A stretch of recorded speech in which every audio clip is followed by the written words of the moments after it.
Bonjour à tous, j'espère que vous allez bien. On se retrouve aujourd'hui pour un deuxième épisode de Golasso Scout avec les talents générationnels. Cette fois-ci, on va s'intéresser aux talents de Braga. Pourquoi Braga? Parce que c'est un club qui progresse de plus en plus dans sa formation, avec notamment des joueurs formés tels que Pedro Neto et Trincão qui sont en train de d'éclore dans le monde du football. Donc on s'était dit que ce serait intéressant de faire un petit podcast sur ce club qui sort de plus en plus de talents. Et qui de mieux pour m'accompagner pour parler de tout ça, de Mathieu. Comment tu vas, Mathieu? Salut Alex, bonsoir, enfin, bienvenue à tous nos auditeurs. Un plaisir de changer les rôles par rapport à la semaine dernière. On avait parlé du Sporting, aujourd'hui on parle de Braga. Ça fait très plaisir de parler de ces talents voilà, comme avec le Sporting la semaine dernière, qu'on peut pas évoquer tout le temps parce que certains sont assez très jeunes et n'ont pas encore explosé. Il y en a certains qui ont commencé un peu à se montrer cette année, on va en parler avec Carlos Carvalhal. Mais donc un grand plaisir de faire ce podcast avec toi. Bien sûr. Donc on va commencer comme avec le Sporting, par les 2001, Mathieu. Une génération qui est quand même assez forte, peut-être l'une des meilleures de votre club, Mathieu. Tu me dis si je me trompe, mais il y a vraiment de gros talents à chaque fois et à chaque poste. Euh, pour toi, quel est le meilleur talent, le crack de cette génération? Alors le crack, c'est un grand mot. C'est une génération, comme tu as dit, qui est en nombre et qui est assez homogène en termes de talent. C'est-à-dire que là actuellement, tu vois, je vais pas en trouver un où je suis certain qu'il va faire une carrière absolument démentielle par rapport à d'autres, par rapport à Trincão qui était en 99 ou à Pedro Neto en 2000. Mais il y a vraiment des très très bons joueurs. C'est vrai que c'est la première un peu génération que j'ai commencé à suivre à partir du 17 parce que c'était la première génération qu'on a commencé à voir en 17 dès que les matchs ont été diffusés par le club. Donc et par rapport au talent, c'est un peu, enfin, voilà, c'est la génération qui a déjà 20 ans aujourd'hui. Et c'est vrai que tu m'avais demandé qui était le meilleur il y a 3 ans et 17, je t'aurais répondu Eduardo Ribeiro. Tu me Mhm. demandais le talent il y a 2 ans, 1 an et demi, je t'aurais répondu Eduardo Schurrle, qui fait encore une très bonne saison aujourd'hui en équipe B.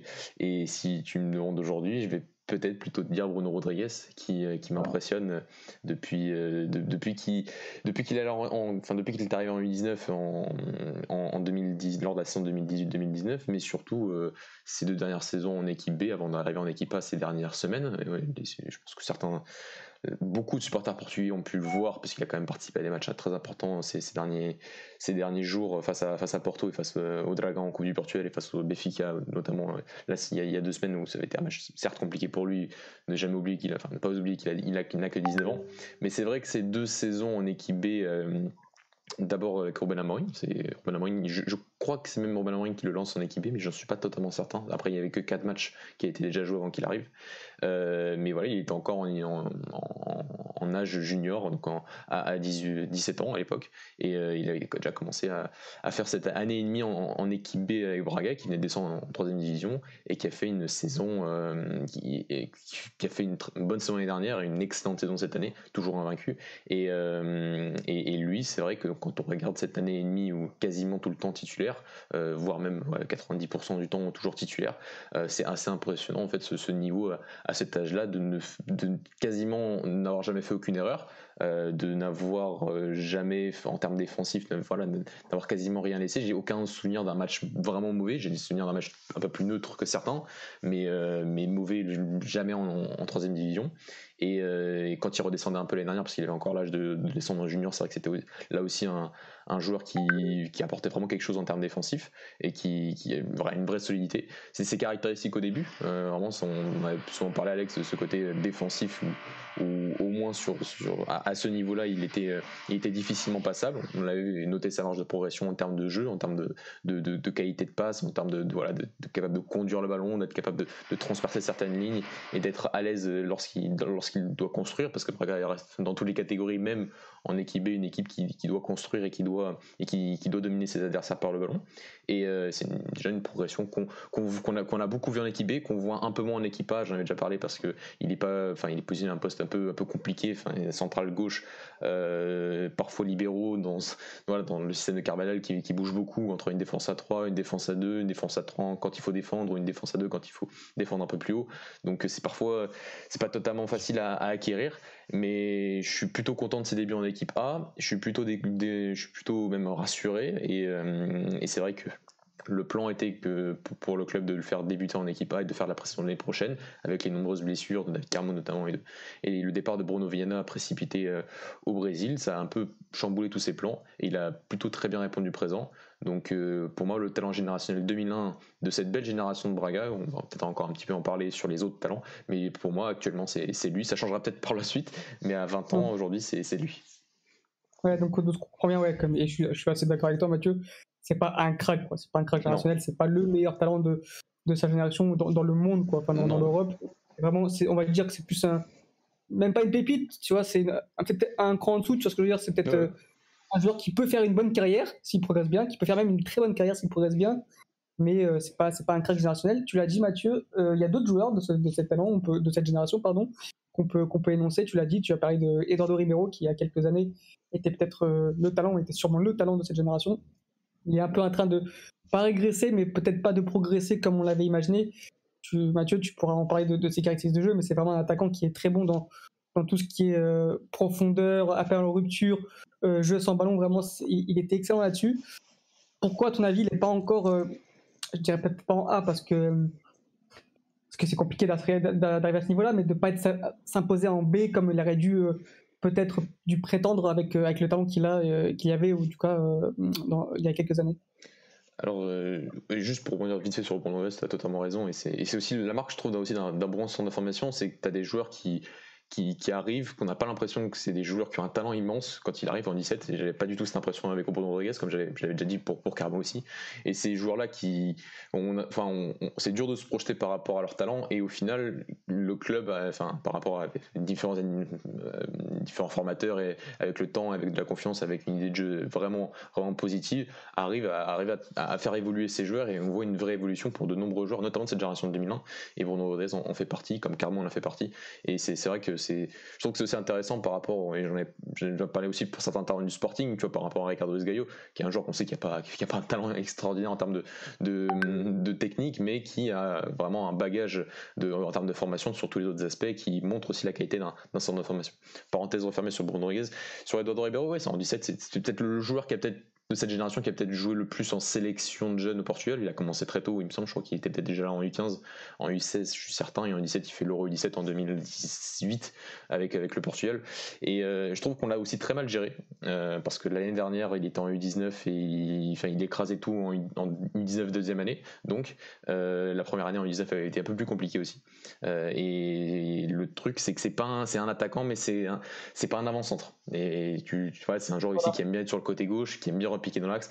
Un peu les mêmes caractéristiques que Timo Werner. Je le compare souvent par cette capacité à partir du côté gauche et de repiquer dans l'axe, balle au pied ou dans la profondeur. Et c'est un joueur qui a besoin aussi d'un attaquant de fixation à côté. C'est vrai que quand il y avait Yann Said en 2002 qui était à côté de lui en U19, ça allait beaucoup mieux. Et c'est vrai qu'après l'année dernière, on l'a fait monter en U23. Et le problème, c'est que le modèle de jeu de l'équipe U23, il n'y avait qu'un seul neuf.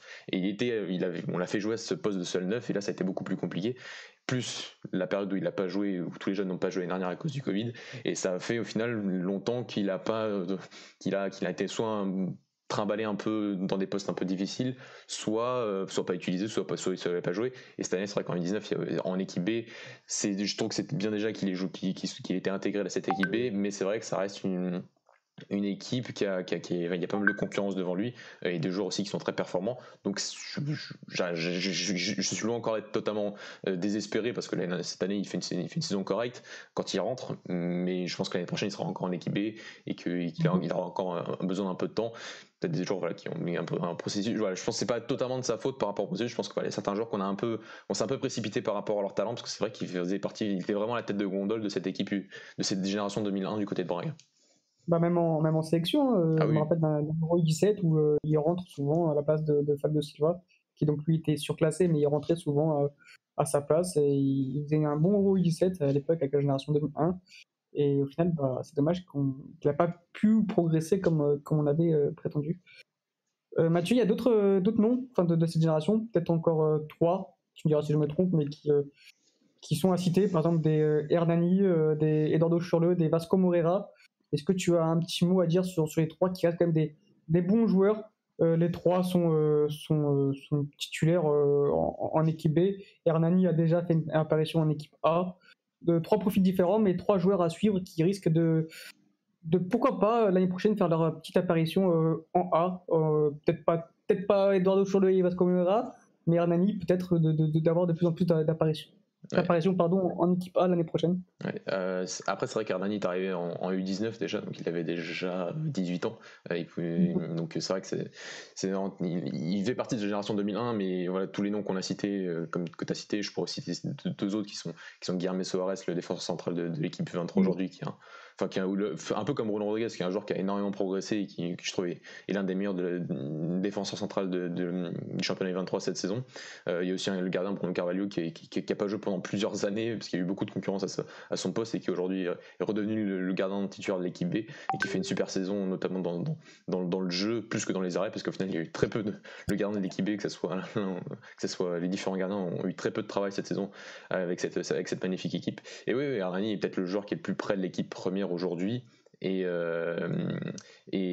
Chourleux qui a été replacé au milieu de terrain cette saison, qui était genre à l'époque, qui a toujours été un peu plus indice aujourd'hui et a joué dans le double pivot quasiment toute la saison et a été excellentissime. Et j'ai revu toutes les qualités de ce garçon que je trouvais que se perdait un peu entre les lignes. Et Vasco Moreira, c'est aussi un type de joueur qui montrait des qualités, mais qui apparaît que le club et que les différentes équipes ont continué à peaufiner pour arriver à un niveau cette année qui est assez incroyable. Et je t'en parlais, je vais le partager aux supporters. Il n'a pas perdu un match, que ce soit en équipe U19 ou en équipe B, depuis le 29 mai 2019.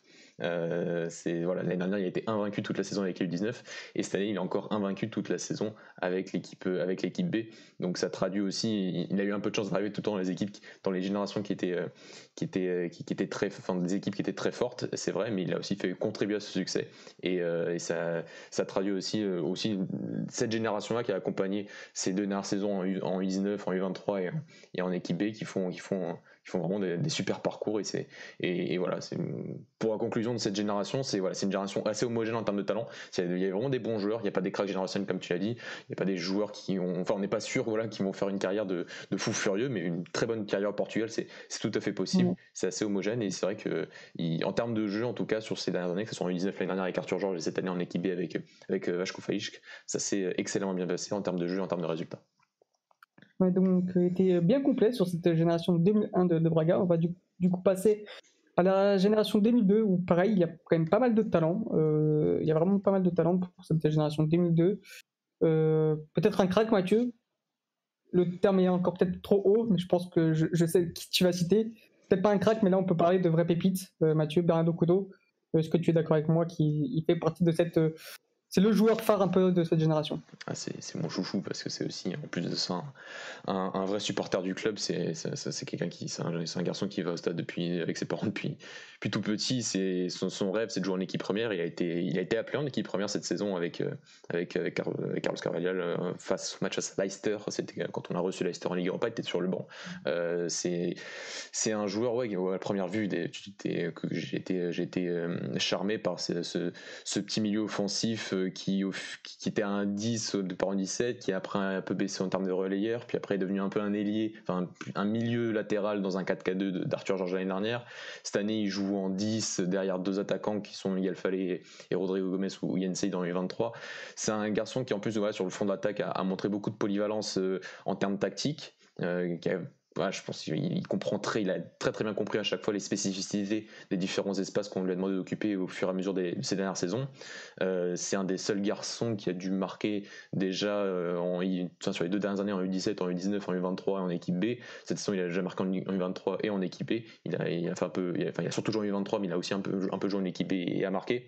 C'est un talent technique en termes de créativité, que ça soit un peu entre un numéro 8, mais je le préfère entre un numéro 10, un peu plus haut entre les lignes pour servir les attaquants. C'est un joueur doté d'une très très belle vision du jeu, techniquement soyeux, un gabarit un peu, pas frêle, mais en termes de taille un peu petit, mais en termes de gabarit, je trouve qu'il est assez solide sur ses appuis et c'est un talent qui a vraiment fait une saison U19 l'année dernière exceptionnelle, je trouve. C'était vraiment l'un des meilleurs joueurs du championnat U19 alors que c'était en 2002, donc c'était en première année. Il a fait une saison pour moi qui est l'une des meilleures du championnat. et avec 10 buts cette saison, c'était sa meilleure saison en termes de buts depuis qu'il est à Braga, et c'était déjà en 2019. Donc c'est un garçon qui a progressé au fur et à mesure des années, qui est vraiment assez polyvalent sur tout le front de l'attaque, pour créer des occasions, pour être en soutien. Et oui, par rapport à la génération 2001, oui, c'est vraiment le joueur qui, dans cette génération de 2002, côté de Braga, c'est démarqué par son talent individuel. Ouais, tu l'as dit, c'est un joueur qui est ultra fin techniquement, qui a une qualité, je trouve, moi, de dernière passe qui est vraiment très très bonne. Même au niveau de sa frappe de balle, je trouve qu'il est vraiment là-dessus, qui est vraiment bon là-dessus, et qu'en vrai, dans tout ce qui était dernier geste, il y a des joueurs en jeunes, tu sens qu'ils sont forts, mais dans le dernier geste, c'est compliqué, ça prend souvent les mauvaises décisions, ça fait vraiment les mauvais choix, ou bien tout simplement la qualité technique ne suit pas. Pourtant tout le reste est bon, mais j'ai l'impression que lui, non, Bernardo Couto, c'est l'inverse. C'est-à-dire dans ce dernier geste, c'est quasiment toujours les bons choix, Mathieu. Ouais, je suis d'accord avec toi, c'est vraiment quelqu'un qui a vraiment un joueur qui est devant les buts. Il y a des travaux chez moi. Devant les buts, ouais, c'est toujours c'est démarqué, à progresser, mais c'est démarqué, et cette année encore, il a eu du mal un peu à marquer ses premiers buts en U23. Il a marqué avant en équipe B qu'en U23, alors qu'il a eu beaucoup plus de temps de jeu cette saison en U23. Mais c'est vrai que le rôle de cette année, je trouvais, était un peu plus loin des buts. L'année dernière, beaucoup plus près. Mais à chaque fois, il a été performant. C'est juste qu'en fonction des espaces, forcément, il y a plus de facilité pour marquer. Mais dès qu'il a été appelé à être un peu plus proche de la surface, c'est vrai que c'est un garçon qui a montré aucune lacune à ce niveau-là. Comme tu l'as dit, certains jeunes joueurs peuvent encore montrer à cet âge-là certaines lacunes malgré leur talent technique. Mathieu, il y a d'autres talents dans cette génération 2002. J'en cite 3, tu me dis si tu en vois d'autres. J'ai pensé à Leonardo Buta, Yann Saïd et Gorby Baptiste. Est-ce que tu peux nous parler des 3, surtout aussi de Yann Saïd qui aurait pu prétendre même être à cette place de, on va dire, crack de génération 2002. Malheureusement, il s'est blessé. On parle d'un joueur qui était limite en concurrence avec Thiago Thomas en sélection. Au final, il y en a un qui joue en équipe première et l'autre qui est encore, limite, je ne vais pas dire remplaçant U23, mais presque.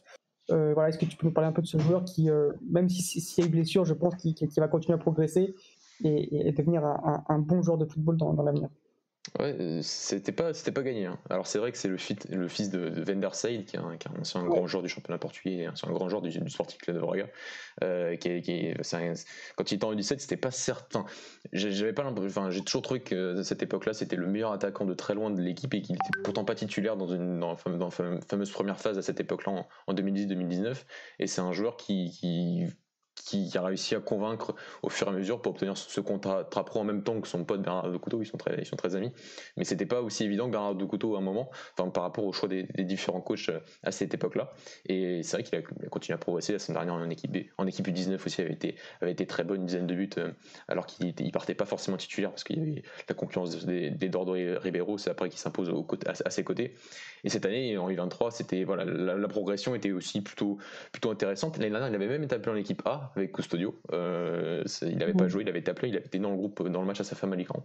Le club avait décidé finalement de remettre en équipe 23. La saison avait super bien commencé, son duo avec Rodrigo Gomez avait été incroyable. Ils ont marché lors des 5 premières journées de ce championnat U23, puis Rodrigo Gomez a été appelé en équipe première, et lui s'est blessé. Donc ça a demandé à Arthur Georges de reconfigurer un peu son attaque et de trouver cette attaque. On va en parler de Bernardo Couto devant Miguel Fallet et Rodrigo Gomez. Et c'est vrai que sa blessure a vraiment... Il s'est quand même blessé 4 mois et demi, je crois, cette saison. Et on sent que cette saison, ça a été un peu compliqué de revenir en termes de niveau. Donc j'ai pas peur, mais il est encore très jeune, bien sûr.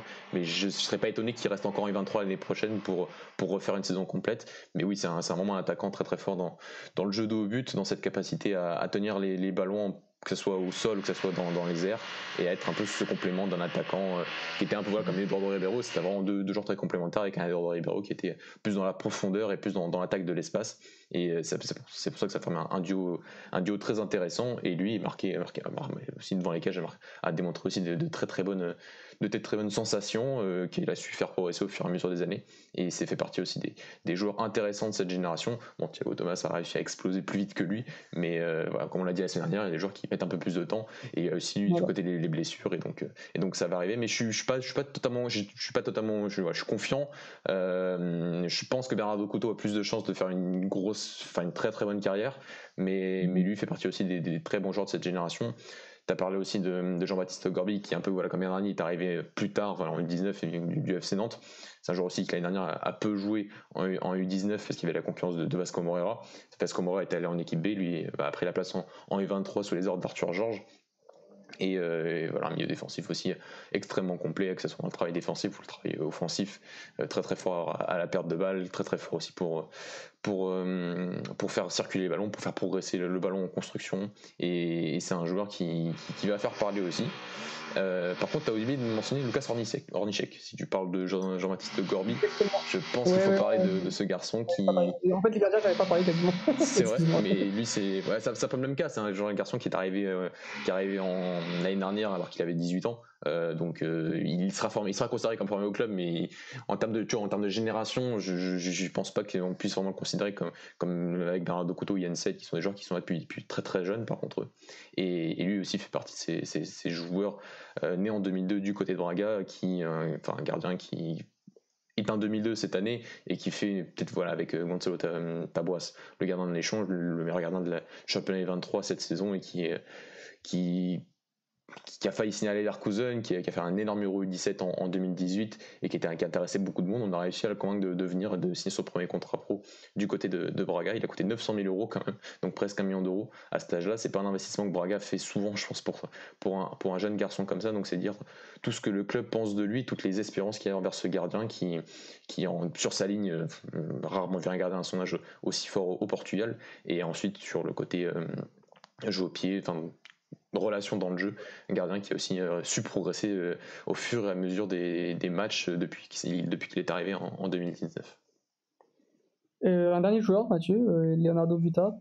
On a vu là récemment dans les journaux que, à ce qu'il paraît, il va faire la pré-saison avec l'équipe première de Braga, du coup, sous Carvalhal. Un arrière gauche qui a peut-être une place à gratter l'année prochaine, en fonction peut-être des départs qu'il y aura.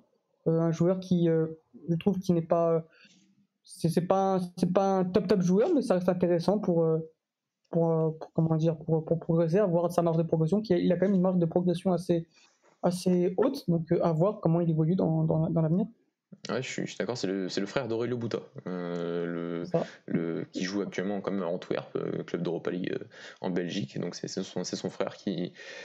J'étais un peu, quand il est arrivé, j'ai commencé à le voir, surtout le voir en U17, et c'est vrai que quand la première phase en championnat U17 est toujours un peu plus simple, et elle bonifie aussi certains joueurs, et donc c'est vrai que lui avait fait une première partie de saison en U17 tellement folle en termes de vol, en termes de gauche, c'est un arrière gauche qui était à ce moment-là, qui n'avait même pas besoin de défendre tellement le jeu était toujours vers l'avant, et donc cette capacité à déborder ses adversaires et à plutôt bien se centrer. Mais c'est vrai qu'au fur et à mesure que le niveau a commencé à augmenter en U19, en U17, en U19, bon, j'ai pas retrouvé ce niveau-là, j'ai pas retrouvé ces références-là, même s'il a toujours été très correct, voire même parfois très bon sur certaines phases de cette dernière saison. En U23 aussi cette saison, il fait une très bonne saison, à un poste un peu plus de piston cette année, du côté d'Arthur Georges, qui a beaucoup utilisé la défense à 3 cette saison U23, et donc je pense qu'aussi en termes défensifs, il s'est un peu plus, ça a été un peu mieux pour lui, et en termes offensifs, ça l'a un peu libéré. Mais ça reste ça m'étonne pas, parce qu'en équipe B, on a un garçon qui s'appelle Pedro Martins, qui aussi fait partie de cette génération 2001, mais qui est pas aussi talentueux que les autres qu'on a cités, qui fait une bonne saison, mais qui a, oui, en termes de marge de progression, est moins bien que Leonardo Buta. Donc ça m'étonne pas que si Carvalhal veut essayer un joueur à gauche pour voir si Francisco Moura, lorsqu'il va revenir de ses croisés, arrive à revenir à temps pour apporter quelque chose d'intéressant à l'équipe.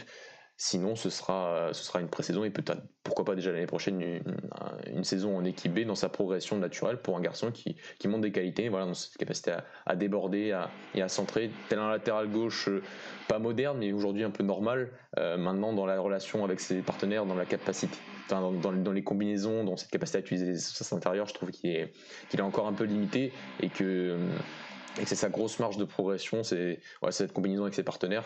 Mais ça reste un joueur qui apporte certaines fiabilités, qui a déjà joué en équipe B cette saison face aux Villains en première partie de saison, et qui, je pense, l'année prochaine, que l'équipe B monte en Ligue 3 ou en D2, sera peut-être titulaire à ce poste d'arrière gauche, avant ou après. Et voilà, peut-être une pré-saison avec l'équipe A, c'est ce qu'on lui souhaite si les rumeurs dans les journaux portugais de cette semaine se confirment. On va passer du coup à la génération 2003, Mathieu, une génération où là vraiment il y a des gros talents, de gros talents, donc peut-être même un crack en fonction de son peut-être de sa progression. Tu avais fait un article sur lui, Mathieu, il a déjà joué avec l'équipe première à peine 17 ans. Rodrigo Gomez, qui est parti pour être peut-être, je dirais pas le successeur de Pedro Neto, mais ils ont des caractéristiques de jeu qui sont un peu semblables, même si je trouve que Pedro Neto est encore bien meilleur. Et voilà, quel joueur, Mathieu, quelle saison en U23 et surtout, on a hâte de le voir en équipe première encore plus souvent. Ouais, on a déjà parlé, comme tu as dit, on a sorti un article sur lui, plus jeune joueur de l'histoire du Sporting Club de Braga à être titulaire dans un match. C'était match de Coupe du Portugal face à l'Olympique de Montijo en début de saison. Donc oui, c'est un garçon qui par rapport à Bernardo Couto, a peut-être des forces qui sont beaucoup plus fortes, mais aussi des faiblesses qui sont beaucoup plus faibles. C'est un garçon qui, dans cette qui depuis que je connais, aime manger ce couloir droit en étant droitier. Ça ne lui empêche pas de marquer beaucoup de buts malgré tout. C'est quelqu'un qui arrive à se placer assez facilement pour trouver des positions de frappe malgré ce fait de droitier côté droit, parce qu'il va à une vitesse c'est phénoménal. Il va plus vite que certains joueurs avec ballon que les autres sans ballon. Que ce soit en U17 ou en U23, parce qu'il a jamais joué en U19. L'année dernière, il était encore en U17, même si pour moi il avait le niveau pour jouer en U19.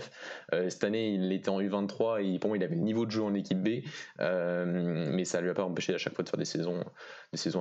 En U17, c'était évident le niveau du garçon. Cette année en U23, c'était une nouvelle fois assez évident que je crois qu'il a 6 ou 7 buts en 7 ou 8 matchs, parce qu'il a peu joué au final, parce qu'il a été longtemps avec l'équipe première pour participer aux entraînements et jouer de temps en temps. Il est notamment entré face à Benfica lorsque Braga s'est déplacé à Benfica cette saison en fin de match. Donc oui, c'est un garçon qui qui est impressionnant par ses capacités physiques, dans la conduite de balle, dans la vitesse, et qui dans la capacité de centre aussi. Oui, Alex. C'est puissant, je pense qu'il a du feu dans les jambes et que c'est pas facile de bouger, malgré qu'il soit un peu frêle, c'est quand même assez puissant, je trouve. Non, c'est vrai, c'est dur de l'attraper, c'est dur d'essayer de le stopper physiquement, parce qu'il va extrêmement vite. Après, est-ce qu'en équipe première ça suffira? Pour moi, là, c'est le côté, après, c'est le côté relation à l'intérieur du jeu, où je trouve que s'il faut absolument qu'il progresse, et on avait eu cette discussion avec Joelson, même si pour moi Joelson à ce niveau-là était déjà un peu meilleur, mais Rodrigo par contre a plus de lacunes vraiment dans cette capacité à combiner avec des partenaires à l'intérieur du jeu, et c'est vraiment un peu toujours en profondeur, un peu toujours un peu la tête baissée, un peu comme Pedro Neto à cette époque-là aussi. C'est vrai que quand ça passe, c'est inarrêtable, vraiment. Quand ça ne passe pas, on a l'impression que c'est un peu toujours la même chose, mais c'est vrai que dans les championnats de formation, le niveau a toujours été un peu au-dessus, donc ça passe un peu tout le temps. Maintenant, en équipe première et même en équipe B, s'il joue un peu en équipe B l'année prochaine, ce qui n'est pas du tout à exclure, je pense qu'il y a aussi cette partie de progression dans cette capacité à combiner, parce que lors de cette fameuse titularisation en Coupe du Portugal avec l'équipe première, il n'était pas placé sur le côté, sur la largeur pour apporter cette amplitude, mais était plutôt placé à l'intérieur, et dans une équipe qui a défendu en bloc bas tout le match, ça a été beaucoup plus compliqué pour le garçon. Ça lui a appris des choses, et je pense que ça lui a appris aussi qu'il doit encore faire mieux. Cette année en équipe U23, il n'avait pas été tant placé que ça à ce poste de d'ailier droit, mais aussi un peu au 9,5, mais un 9,5 vraiment porté aussi encore vers la profondeur et cette attaque de l'espace entre le central et le latéral. Mais on sentait déjà une volonté d'essayer de le sensibiliser un peu plus à ces espaces intérieurs de la part d'Arthur Georges, et c'est, je pense, le chemin que le club a trouvé pour lui dans cette capacité à progresser pour devenir un joueur de haut niveau et à confirmer dans les années à venir. C'est ça, Mathieu. On a aussi, du coup, j'ai peut-être 2 autres joueurs en tête. Tu me diras si tu en as d'autres, bien évidemment. André Ferreira, qui joue déjà avec l'équipe B de Mathieu, c'est un 2003. Voilà, il joue déjà en équipe B, en 3e division. C'est très fort. C'est un latéral droit hyper complet qui sait aussi bien jouer à l'intérieur du jeu, mais aussi qui sait très bien prendre son couloir. Voilà un joueur qui risque aussi de faire très rapidement son apparition en A en fonction des départs aussi. S'il y a un départ des Gallo, je pense que du coup Zé Castro passera titulaire et peut-être André Ferreira en second. Mais pareil, quel joueur Mathieu, ce petit arrière droit.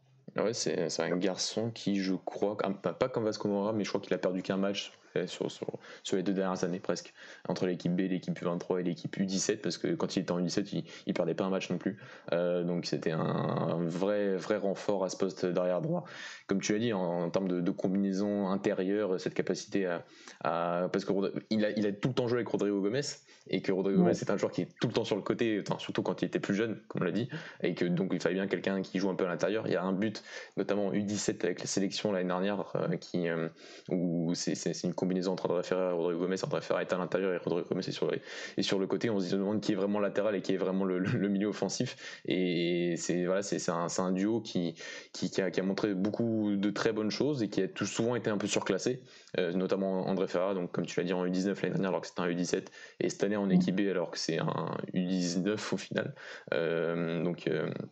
Donc ouais, c'est un garçon précoce, qui se montre toujours au niveau et qui montre de très belles choses, et qui fait partie un peu de cette génération déjà un peu en 2003, où il y a déjà beaucoup de talents qui ont commencé à aller en sélection très jeunes et qui font partie un peu des meilleurs à leur poste dans leur génération. Et ça, c'est pas souvent qu'on voit ça à leur âge du côté de Braga, et ça montre aussi cette capacité du club aujourd'hui à tirer des talents très forts déjà très jeunes, et ces deux-là en font partie.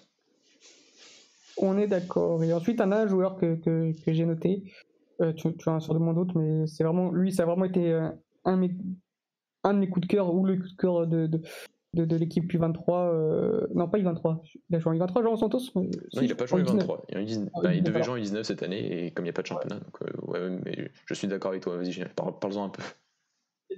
Ce pied gauche qui c'est vraiment un régal à voir. On a parlé hier de Daniel Blagans, mais Jean Santos, c'est vraiment aussi un bonheur de le voir jouer, Mathieu, ce numéro 6, qui vraiment a une qualité de passe avec un pied gauche merveilleux. En termes de 6 pour construire, on trouvera difficilement mieux à cet âge-là au Portugal. En U17 l'année dernière, c'était vraiment quelque chose à surpasser tous les pressings, à être quasiment impressable, jeu long, jeu court, à trouver l'espace à l'opposé, à trouver ses variations de jeu, à trouver cet espace entre les lignes de façon très très simple. C'est quelqu'un qui facilite le jeu. Il avait aussi un bon compère à côté, qui est un joueur aussi qu'il faut noter, c'est Mateus Santos, qui est un garçon qui a déjà joué en équipe B cette année. Non, qui a été appelé, je crois, mais qui n'a pas joué peut-être en équipe B. Il n'a pas joué encore en équipe B, mais il a été appelé. Il a souvent été sur le banc. Donc lui qui faisait un peu le travail de l'ombre, et qui était un garçon plus dans la perte de balle plus fort, et c'était un duo très très complémentaire. Mais oui, en termes quand on parle de 6 techniques, son joueur préféré c'est Frankie de Jong, donc c'est dire, c'est un joueur qui s'identifie beaucoup, et ça se voit sur le terrain. Et donc ça a été un joueur qui a fait une très très bonne saison U17 cette année, l'année dernière, et cette année c'est vrai que ça a été un peu compliqué, parce que voilà, en U23 on peut pas mettre tout le monde non plus. Il y a des joueurs aussi qui avaient besoin de progresser, qui étaient plus vieux, comme Gorby, Jean-Baptiste Gorby, et donc je peux comprendre le club voilà, c'est dur, mais on peut pas faire jouer tout le monde en U23 cette année, même s'il y a quand même beaucoup de joueurs qui ont joué au final. Donc oui, il fait partie de cette génération de 2003, mais c'est vrai que c'est une génération qui a déjà vu des talents partir par rapport à leur qualité. On a parlé la semaine dernière de Flavio Nazinho, qui en U15 était dans cette équipe-là. On a parlé de João Neto aussi, on en parlera peut-être quand on fera un peu plus général, mais qui est parti à Famalicão depuis, et qui était un joueur qui aussi avait de très très bonnes références à cette époque-là, même si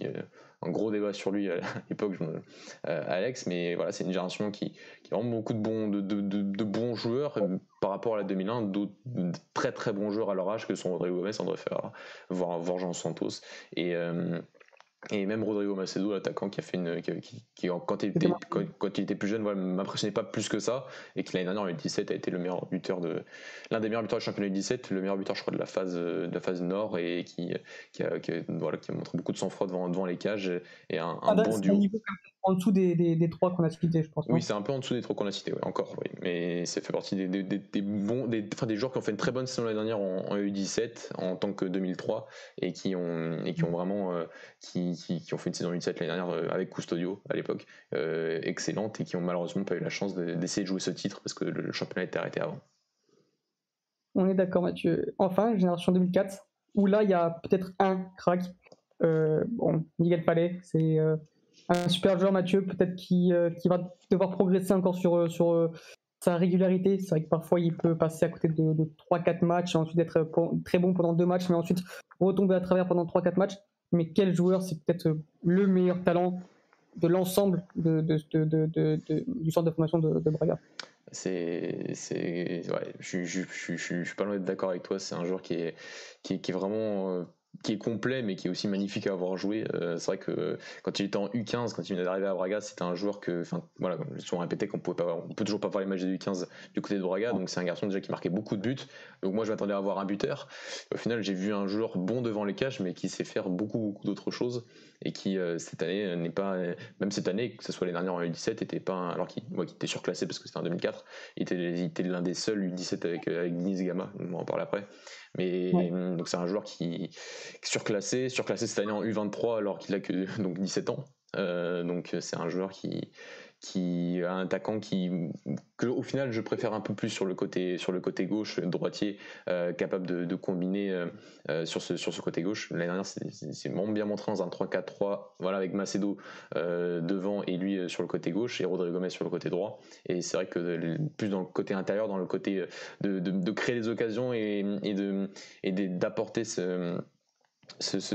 d'utiliser cet espace entre les lignes et de pouvoir être dans cette phase de finition, création-finition, parce qu'il a aussi marqué des buts, mais moins que Macedo. Par contre, il a créé beaucoup d'occasions l'année dernière, et donc il a mis du temps. Il a même lui-même l'avait dit que c'est pas une équipe qu'il connaissait, donc il a du mal à s'intégrer très rapidement à des équipes qu'il connaît pas.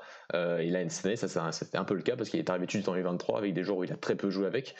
Contrairement à Rodrigo Gomez qui était en 2003, donc qui a connu beaucoup de joueurs dans sa formation des 2002, notamment il a déjà joué quand il était plus jeune avec Bernardo Couto, avec Yann Said et consorts, et donc Miguel Fallet lui a eu plus de mal à s'intégrer. Cette année il a marqué je crois 2 ou 3 buts seulement, mais c'était toujours dans cette position un peu plus sur le côté gauche, en repiquant dans l'axe, en essayant de combiner, en essayant de créer parfois plus que de finir, mais ça montre aussi le côté complet du garçon qui doit progresser sur cette régularité. Je suis pas sûr qu'il joue en équipe B l'année prochaine. Je pense une autre année en U23, vu le niveau du championnat U23 qui augmente chaque année, ça lui fera pas de mal. On n'est pas non plus totalement pressé, mais comme tu l'as dit, c'est l'un des talents qui a beaucoup moins de faiblesses, je trouve, que Rodrigo Gomez, mais qui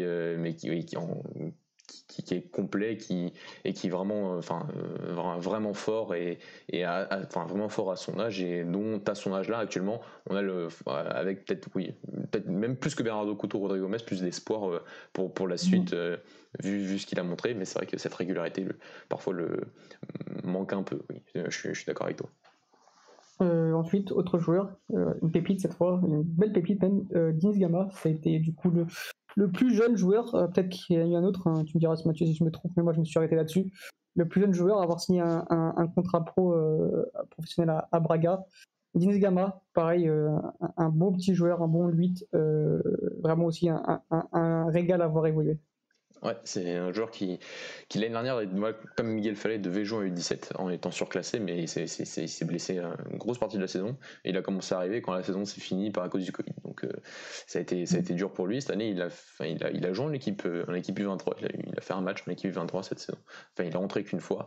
Ça reste un joueur, comme Miguel Fallet, très jeune, 17 ans, qui au milieu de terrain, cette position 6-8 dans un double pivot, a montré aussi une grosse, plus complet que Jean Santos dans le côté défensif, je trouve. Dans le côté transmission, jeu avec ballon, Jean Santos était un petit peu au-dessus encore quand ils ont joué ensemble l'année dernière dans ce fameux match à Sarayov. Alex, on s'en souvient.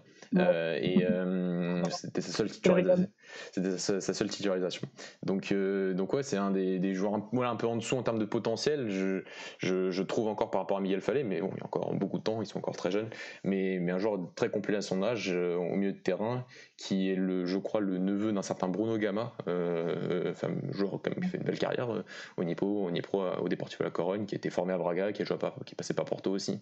Donc c'est un peu cette famille, parce que je crois que ses parents, son père ou son oncle aussi joue à Braga il y a plusieurs années, donc c'est une vraie famille de Bracaliens, et c'est un des derniers contrats pro. Et oui, si on a parlé de Dario Sugo l'année dernière qui avait signé son contrat pro le jour de son anniversaire, lui je crois qu'il a signé seulement une semaine après.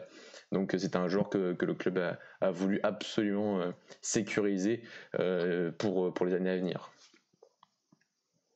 D'accord Mathieu, est-ce que tu as d'autres joueurs à citer avant de conclure ce podcast sur, voilà, sur ton club, si tu as encore un ou deux joueurs qu'on n'a pas cités là et que tu voudrais mettre en avant?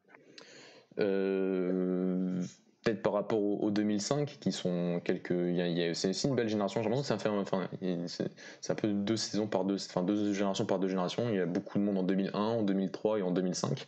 2005 j'avais vu que j'ai eu quelques matchs, même si comme je l'ai dit les 15 sont pas tout le temps retransmis, mais juste parler de deux garçons, même s'il y en a deux qui ont déjà signé pro, c'est Thomas Marquez et Jefferson, mais il y en a deux autres qui n'ont pas encore signé pro parce qu'ils sont pas encore là de signer pro. Ça risque d'arriver, c'est Jean Vasconcelos chez Edenis Pindo, qui sont donc le premier très créatif et un peu un numéro 10 à l'ancienne, Alex, et Edenis Pinto qui est, je crois, le meilleur buteur de l'histoire du championnat U17 d'après les réserves. Donc je sais pas s'ils ont le truc, mais je crois qu'il a marqué 40 buts en 25 matchs l'année dernière, et que ça reste un championnat U15, mais ça n'avait jamais été fait. Donc c'est un garçon, voilà, devant les cages, qui a montré beaucoup de qualité. C'est vrai que physiquement il est largement au-dessus des autres, on en avait parlé, Alex, donc on attend de voir. Bien sûr, c'est des garçons aussi qui n'ont pas joué depuis surtout les U15, donc voilà, mais c'était que des garçons. Thomas Marquez aussi, je crois, qui était déjà en équipe U15 au Portugal, donc ça fait aussi partie de cette équipe-là au côté portugais, cette génération-là du côté de Braga qui se montre déjà beaucoup plus tôt du côté de la sélection, et ça montre aussi aujourd'hui la prise au sérieux de ce centre de formation qui, comme on l'a dit au tout début du podcast, a déjà sorti des joueurs comme Francisco Trinca, Pedro Neto et David Carmo. Super Mathieu, je pense qu'on a été bien complet sur ton club avec ce podcast. Ça nous a permis de voir un peu tous les talents qu'il y a, et comme tu as dit, un centre de formation qui progresse de plus en plus, qui est peut-être l'un des meilleurs au Portugal, qui va continuer à progresser. Donc c'est tant mieux pour toi, c'est tant mieux pour nous, les suiveurs du foot portugais. Et voilà, si ça peut nous ressortir des futurs Trincão et Pedro Neto, on prend bien évidemment. Donc Mathieu, je te remercie d'avoir été complet pour ce podcast. Je vous remercie à tous ceux qui vont écouter. N'hésitez pas à nous faire des retours, voir si ça vous plaît ce genre de podcast. Et n'hésitez pas aussi du coup à vous abonner, à nous suivre sur les différents réseaux. Et on se retrouve du coup très rapidement parce qu'il y a le retour de la Liga NOS qui va arriver. Donc notre championnat, notre merveilleux championnat, le meilleur championnat du monde qui est de retour. Et on est content pour ça. Mathieu, je te remercie. Et du coup, ciao ciao et à bientôt. Ciao.